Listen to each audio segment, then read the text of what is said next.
이 코로나 사태 때문에 어쨌든 실물 경제가 충격을 받아서요.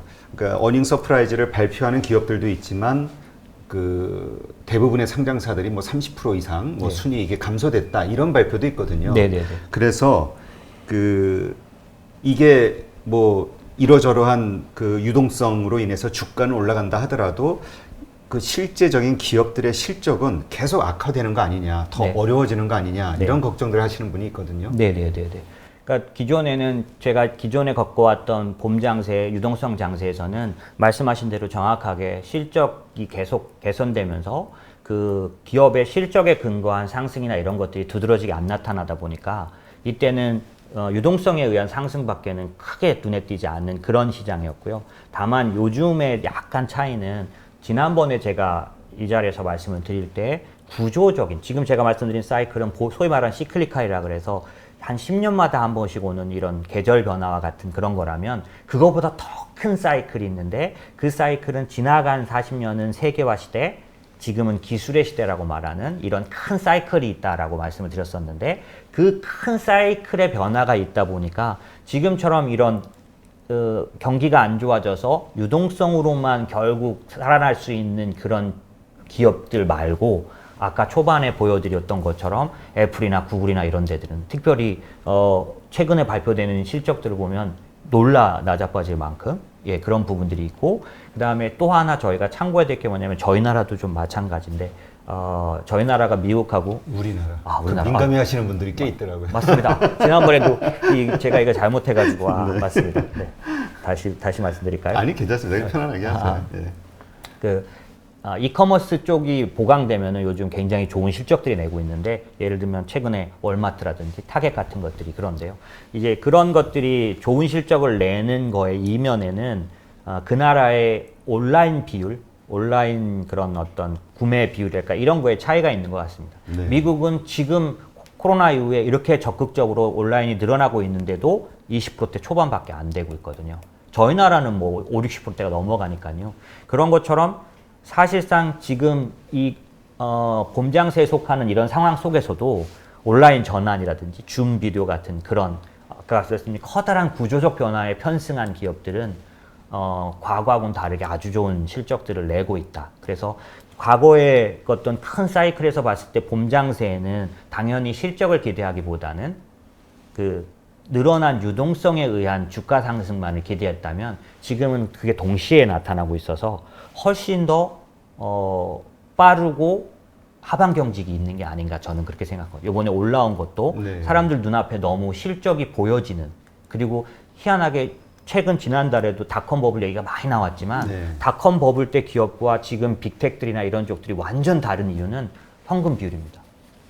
그런 것들이 현금을 저렇게 많이 들고 있는 기업이 코로나 때문에 망한다라는 거 우리가 생각할 수 없지 않습니까? 네, 그렇죠. 그런 면 때문에 이 와중에서도 실적과 현금으로 증명하는 기업들이 두드러지게 나타나면서 과거보다 빨리 올라왔고, 그 다음에 조정 시기에도 훨씬 더 하방 경직이 있는 게 아닌가.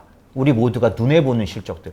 예전에 사이클에서 봄 장세에는 눈에 보는 실적이라는 게 사실 좀 없었는데 훨씬 더 양적 완화에 의한 상승만 있었는데 지금은 커다란 사이클 구조적인 변화 때문에 현금, 갖고 있는 현금이라든지 예를 들면 자사주 매수 같은, 배당 같은, 그러니까 제가 오늘 차트 준비해놨지만 보여드린 게 뭐냐면 애플이나 아마존은 그 주가 가파르게 올라온 것보다 더 가파르게 배당이 올라오고 더 가파르게 영업이익이 올라오고 네.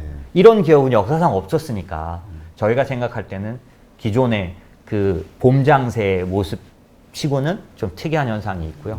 그런 측면에서 전에보다는 훨씬 하방 경직이 좀 더 나올 수 있을 거다라고 볼 수 있습니다. 근데 이 미국의 다우지수나 나스닥 지수, 뭐 S&P 500 이것들이 계속 우상향으로 성장해 왔잖아요. 네. 상승해 왔잖아요. 네. 그 이유를 그렇게 찾으시는 분도 있더라고요. 그 상장 기업들이 뭐 말씀하신 양적 완화나 이런 것들을 통해서 금리가 낮는 그런 상황들에서 돈이 여유가 있을 때 맞습니다. 이익이 좀 줄어들어도 자사주 매입 같은 것들, 맞습니다. 배당 네네. 이걸로 그러니까 금융으로 사실은 자발적으로 이렇게 키워온 거 아니냐 이런 얘기를 하시는 분들도 있더라고요. 정확히 그러니까 어떤 거냐면 아까 제가 봄에서 여름으로 넘어갈 때 기계 업종 얘기를 드렸지 않습니까? 경제 지표로는 저희가 뭘 확인하냐면 그 그 투자가 늘어나는가를 확인합니다, 저희가. 진짜로 수요가 늘어나면 아까 은행 가고 기계 들여놓고 뭐 이런 것들이 다 투자로 기업이 자신에게 하는 투자인데요. 캐펙스라고 말하는 그 지표가 사실 정말 정확한 지표인데 지난번에 미국이 금리를 여러 번 올렸기 때문에 실제로 경기가 살아났다라는 그런 부분들에 대해서는 어느 정도 신뢰할 수 있었는데 왜냐하면 미국만 독특하게 그 소비 비중이 높고 뭐 이런 것 때문에 그랬는데 그럼에도 불구하고 아쉬웠던 게 트럼프 대통령이 들어오면서 법인세를 인하해 버렸을 때 네. 그때 2018년도 같은 때에 기업들마다 엄청난 이익이 생겼는데 그럴 때 저희가 지켜보니까 자기 자신에게 투자하는 건 IT 기업밖에 없고 전부 다 자사주 매수하고 배당주더라는 거죠. 네. 만약에 이들의 오너가 좋아진다고 생각한다면 과연 그 그렇죠. 돈을 다 거기다 썼겠냐. 그런 얘기 하시는 분도 있더라고요. 성장주의 매도 시점을 네. 연구개발비에 써야 될 돈을 배당으로 줄 때가 성장의 한계를 느꼈을 때다, 팔 때다. 네. 이런 얘기 하시는 분도 맞는 있어요. 것 같습니다. 그래서 2018년, 19년도가 미국 장이 다른 나라에 비해서 우리나라 장보다 더 높을 수밖에 없었던 건 너무나 이익이 많이 나니까인데 거기다가 또 하나가 뭐냐면 그 이익을 전부 주식에다 돌렸기 때문에 자사주 매수하고 그러니까 바이백이랑 배당이 워낙 강력하게 받쳐줬기 때문에 다른 나라 어느 장보다 높을 수밖에 없었던 거고 말씀하신 것처럼 그런 한계가 드러난 게 뭐냐면 코로나가 왔을 때 과연 그 지지해주는 실적이나 이런 것들이 있느냐라고 본다면 기본적으로 그래서 제일 낭패를 본 분들이 작년도 저희도 리츠를 통한 배당 투자를 많이 했었는데 부동산 쪽. 작년 겨울에 그거 따라서 이 뭐하러 위험하게 주식 투자하냐 배당 높은 기업 사놓고 하면 되지라고 해서 월배당하는 기업에 모두가 그냥 많은 분들이 이제 들어갔는데 이번에 코로나 터지니까 주가가 그냥 너무 떨어져서 배당 높게 나오는 거는 소용이 없어져 버려요. 지금 그래서 그러니까 저한테 물어보실 때 배당주 투자 지금은 과거 개념으로 하면 안 된다. 주가가 더 빠져버리는데 배당만 높은 게 무슨 소용이냐 이런 건데 그게 바로 뭐냐면 2018년 19년에 미국 기업의 호황을 좀 잘못 이해한 그들의 그거를 사실대로 하면 투자로 돌려서 지금 그 빚을 봐야 하는데 그렇게 안 하고 많은 기업들이 배당에다 쏟아붓다. 그러니 배당이 너무 좋아 보였고 주가도 올라가고. 그러니까 그런 면에서 보면은 배당을 많이 주는 기업이 무조건 좋다고만 볼 이유는 없을 것 같아요. 그 이유가 성장이 또 얼마만큼 따라주는지 맞습니다. 이런 것들을 봐야겠네요. 맞습니다. 그래서 지금처럼 제가 생각할 땐 이런 것 같습니다. 큰 시즌으로 봤을 때 지금처럼 실질 금리가 마이너스인 시대. 제가 사실 지금보다 시장이 더 좋아지리라고 보십니까? 라고 하셨을 때 좋아지리라고 봅니다. 라고 했던 근거는 뭐였냐면 연준이 과거하고 다르게 금리를 최저까지 내려놨고 일본이나 유럽처럼 마이너스 금리를 쓰지는 않겠다고 했기 때문에 사실 연준의 딜레마가 뭐냐면 더 이상 내릴 금리가 없습니다.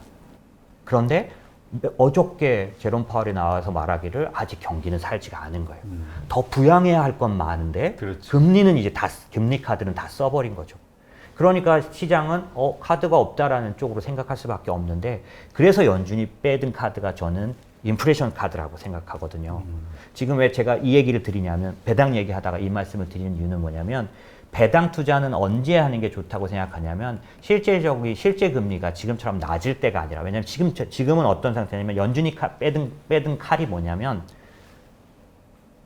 시장의 인플레이션이 어느 정도 나타나게 놔둬서 명목 금리는 지금 0.25, 사실 10년 금리도 따지는 게 맞는데요. 10년물 미국 국채 금리가 0.58이었었습니다. 지금 좀 올라와서 0.7 됐다고 쇼크 왔다가 지금 0.6 되거든요.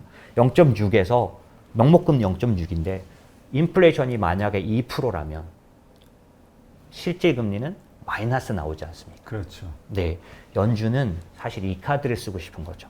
진짜로 명목 금리는 내릴 수 없을 만큼 내렸기 때문에 이제는 실질 금리를 내리려는 생각이 있다. 이거 제가 제롬 파월하고 연락해 본 거 아닌데, 예, 제가 근거를 댈 수 있는 건 뭐냐면, 제가 이거 하나 보여드릴게요. 3월 달에 연준이 대규모 국채 매입을 한 다음에 왼쪽에 보시면 저만큼 연준이 7조 넘어가게 지금 국채 잔존액을 갖고 있습니다. 네. 그런데 정말 보고 싶은 건 오른쪽인데요. 그러고 나서 연준이 갑자기 시장에서 TIPS라는 채권, TIPS는 뭐냐면 인플레이션 프로텍트, 그러니까 물가채입니다. 물가연동체. 예, 미국의 물가연동체입니다. 10년 국채면서 물가연동체. 내용은 뭐냐면 일반 국채처럼 금리는 있지 않으면서 물가가 오르면 쿠폰이 높아지는 그 채권을 갑자기 전체 TIPS 미국 시장 규모가 1,800조인데 그 시장에서 140조를 갑자기 확 사버렸습니다. 연준이. 보시면 오른쪽 그래프 보시면 연준의 TIPS 보유 비중이 과거 어느 때보다 확 올라와 있죠. 그러게요. 의도가 있겠죠. 저렇게 네. 한 데는. 제가 말씀드린 게 뭐냐면 연준의 의도는 TIPS를 저렇게 연준이 사버렸더니 어떤 일이 일어났냐면 이런 일이 일어난 거죠. 뭐냐면 왼쪽 위에가 뭐냐면 물가를 나타내는 지표는 두 가지가 있는데요. 하나는 뭐냐면 실제로 물가가 올라갈 때 올라가는 걸 보여주는 걸 BEI라는 지표가 있습니다. 그거 뭐냐면 Break Even Inflation Index예요. 이게 뭐냐면 기대 물가 지수 이렇게 번역하는 게 맞습니다. 네. 아직 물가로 반영되기 전이지만 사람들이 느끼는 물가입니다. 네. 그 BEI가 지금 보시는 것처럼 왼쪽 위에 보시면 급등하고 있죠. 네. 아니 코로나란 사태는 디플레이션을 우려해야 되는 사태이지 않겠습니까? 그렇죠. 지금 상황에서 무슨 경기가 좋아진다고 소비를 하겠습니까? 오히려 연준은 지금 뭘 걱정하고 있냐면 소비가 죽을까 봐. 그래서 돈으로 때워서 살려는 놨는데 얘를 산소호흡기로 살리는 건 한계가 있지 않겠습니까? 그렇죠. 지가 움직여야 될 텐데 지가 움직인다는 증거는 뭐냐면 소비거든요. 소비가 살아나야 연준은 책무를 다한 건데 소비를 살리려면 코로나라는 이런 경직된 디플레이션 상황을 탈피해야 되는 거죠. 근데 그게 강제로 되겠습니까? 사람들의 마음속에 있는 심리인데 그게. 그런데 하지만 증상은 연준이 TIPS를 10%를 갑자기 시장에서 확 사버렸더니 희한하게도 물가가 올라가는 기대 물가 지수가 저 왼쪽에 보시면 BI가 쭉 치고 올라가는 모습이 나타난 거고 오른쪽에 보시면 오른쪽에 있는 저 차트는 뭐냐면 물가 TIPS를 많이 사면 사람들이 많이 사면 당연히 채권이니까 가격은 올라가고 금리는 내려가서 TIPS 금리는 저렇게 가파르게 떨어지고 있습니다.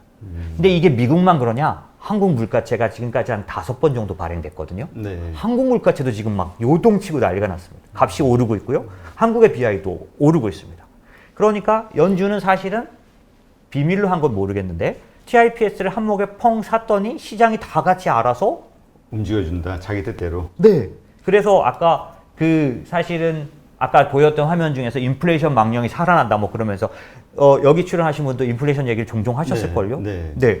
그런 얘기들이 자꾸 웅성웅성 나오는 이유는 사실은 코로나 때문에 인플레이션 얘기 나올 상황은 아닌데 아까 말씀드린 수요축 인플레이션도 아니고 공급적 인플레이션도 아닌데 인플레이션 얘기가 나오는 겁니다. 그렇죠. 사실은 저 기대 심리가 더 무서운 거잖아요. 무서운 겁니다. 네. 예, 저게 있어야 실제로 살아나기 때문에. 그런 측면에서 지금 연준이 생각하는 건 소비를 살리기 위해서 인플레이션을 어느 정도 부양해야겠다. 그런데 연준의 딜레마는 뭐냐면 인플레이션이 살아나게 되면 연준은 정체성이 뭐냐면 중앙은행이라서 중앙은행은 일대 책무가 뭐냐면 인플레이션 파이터. 그렇죠. 그리고 미국은 어떤 제도 아래에 있냐면 인플레이션 타겟팅이라는 제도를 갖고 있습니다. 이 타겟팅이 미국은 2%, 한국도 2%인데요. 2%에 가면 무조건 금리를 올리도록 되어 있습니다.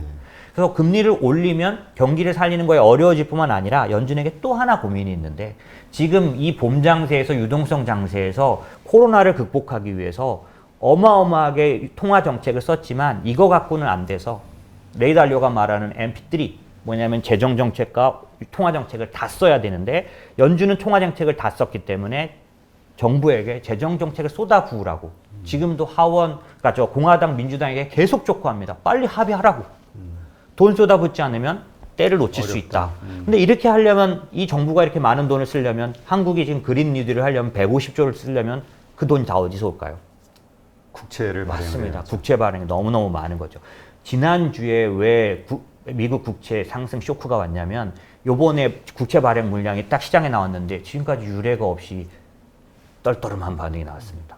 그러니까 지금 거의 연준에서 다 매입한 거 아니냐? 아니, 네, 미국 자체에서 맞습니다. 외국 은행들이 안 사니까. 맞습니다. 이건 역사에 없었던 일입니다. 어쨌든 그건 부부애로 하고 그런 식으로 하다 보니까 지금 말씀드린 것처럼 정부가 엄청난 양을 찍어야 될 거고 이미 찍었고 찍어야 될 텐데 앞으로 코로나가 연장되면 연장될수록 사실 백신이 빨리 나온다니까 모두 기뻐하지만 사실 충분히 영향을 끼치려면 내년도 하반기도 봐야 되는데 그 정도까지 정부가 버틸 만큼 쏟아부으려면 아까 말씀드린 것처럼 그런 나라도 드물 거고 미국 같은 나라, 일본 같은 나라, 유로존 같은 데나 가능한데 그렇게 쏟아붓는 그 돈이 다 채권일 텐데 그러면 이런 문제가 생깁니다. 정부가 무한대로 빚을 지면 정부 부채 비율이 올라가면 몇 년 전에 저한테 떠오른 몇 년 전에 겪었던 악몽, 미국 신용등급 강등. 예, 똑같은 일이 일어날 수 있는 거죠. 그렇죠. 그러니까 지금 말씀하신 대로 연준이 그래서 되게 난처한. 맞습니다. 그리고 또 사실 그 연준의 의도대로 적당한 2%선 수준에서 금리가 멈췄으면 괜찮겠지만 저 기대지수가 계속 올라가면서 맞습니다. 2%대를 돌파해버리면 그 다음선 부지기수로 올라갈 수 있잖아요. 맞습니다. 그렇게 되면 사실 뭐 우리가 모두가 아는 것처럼 뭐 자산 시장에 어떤 대폭락이 일어날 수도 있는 거고. 딜레마에 그래서 빠져 있는 건데 그래서 오늘은 아니고 다음번이라도 혹시 기회가 되면 지금 미국의 정부 부채 정부 부채를 감당할 수 있는 상태인지 아닌지를 분석해 볼 필요가 있습니다. 네. 왜냐하면 앞으로도 쏟아부을 돈이 많은데 그렇죠. 만약에 뻑이 나는 모습이 나면 전 세계가 흔들립니다. 예.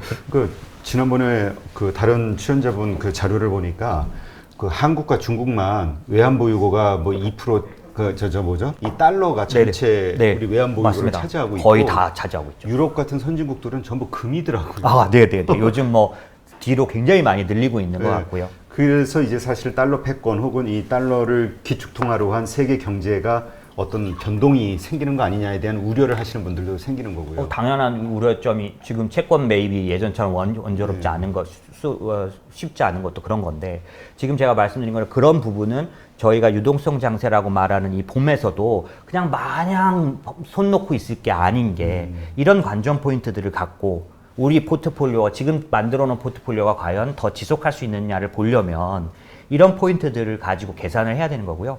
다시 돌아와서 말씀드리면 연준은 그런 고민을 갖고 있기 때문에 정부의 빚을 최대한 낮게 만들어 주려면 금리를 높이면 안 되는 거죠. 그렇죠. 그렇기 때문에 말씀드린 것처럼 소비는 살려야 되고 그러려면 인플레이션 나타나야 되는데 그럼 인플레이션 나타날 때 금리를 올릴 수는 없고 이 딜레마에 연준의 대응은 뭐냐? 이번에 발표 안 났는데 9월에 날리라고 보는 에버리지 인플레이션 타겟팅 AIT라고 말하는 그걸 9월에는 발표할 것 같다. 그러면 2%가 아니라 평균 물가를 갖고 따지니까 예전에 옐런 시절에 말했던 하이 인플레이션 이코노미 어느 정도의 인플레이션 용인하겠다. 이 정책이 나올 거로 보이는 거죠. 그러게 많은 분들이 예상하시는 게 이미 밑밥을 좀 깔아놓는 거잖아요. 맞습니다. 예전에는 금리 인상이 되면 2% 넘어가는 조짐 보면 선제적 조치로 맞습니다. 금리 인상을 확 해가지고 잡았는데 이제 금리 인상을 안 하겠다라는 명분을 이제 서서히 잡아가는 거 아닙니까? 정확하신 말씀입니다. 요번 어저께 발표를 시장은 실망했다고 하지만 저 같은 사람들이 볼 때는 할 얘기를 한 거고 왜냐하면 연준이 말하고 싶은 건 재정 정책 빨리 써라. 지금 만만치 않다. 그러니까 우리 장 대표님 이 뷰를 보면은 이거겠네요. 지금은 어쨌든 우리가 봄 장세를 즐기기는 하되 미리 우리가 예단을 하고 빠져나갈 일은 없지만 항상 긴장감을 가지고 연준의 이러한 문제들, 이 현실적인 문제들을 어떤 식으로 대책을 만드는지 그리고 그 대책이 시장에 먹히는지를 봐가면서 항상 그 긴장감을 가지고 빠져나올 준비는 해야 된다. 맞습니다. 이렇게 봐야 되겠네요. 맞습니다. 제가 말씀드린 부분이 아주 정확하신 말씀이시고요. 이 상황이 저희들이 시장을 판단하고 포트폴리오를 짤 때 확률로 보겠죠. 시나리오로 봅니다. 지금 말씀드린 연준이 제가 말씀드린 그런 의도대로 갈 거에 대한 확률을 몇 프로로 볼 거냐라고 봤을 때 아까 제가 딜레마라고 말씀드린 이유가 뭐냐면 연준은 확실히 어떤 걸 쉽게 선택할 수 없는 상황이기 때문에 저희가 보기에는 인플레이션 아까 평균 에버리지 인플레이션 그거를 선택할 걸로 보여지고 그렇게 봤을 때 지금 시장은 아까 제가 말씀드린 그런 효과 인플레이션이 높게 나타나서 명목금리도 워낙 낮은데 인플레이션이 높게 나타나기 때문에 실질 금리를 손 안 대고 다운시킬 거다. 그렇게 다운시키면 이건 부양 효과가 지금 당장 제가 느끼는 부양 효과는 네, 솔직히 말씀드리면 한국에 동학개미가 있고 미국에 로빈훗이 있는 것처럼 중국에 부추가 있는 것처럼 왜 동시다발적으로 전 세계 개인 투자자들이 시장에 저렇게 다 들어왔겠냐. 서로 연락해서 한 것도 아니고. 이거는 제가 생각하기에는 누가 봐도 지금은 실질금리 마이너스 시대라는 게 너무 느껴지기 때문에 내 돈을 현금으로 갖고 있어서는 도저히 안 되겠다. 방어가 안 된다라는 느낌의 공통적인 공감대가 전 세계적으로 일어난 건데 이 유동성도 과거의 연준이 의도적으로 만들었던 유동성만큼이나 이 주식 시장에는 거대한 유동성으로 움직이고 있기 때문에 사실상은 이 인플레이션 효과라는 게 생각지도 않게, 뭘 생각했는지도 모르겠지만 이런 유동성으로 나타나고 있는 게 분명해 보인다라는 거죠. 네, 그렇군요. 이런 자료들을 잘 참고하셔서 투자에 반영하시면 될 것 같네요. 네. 네.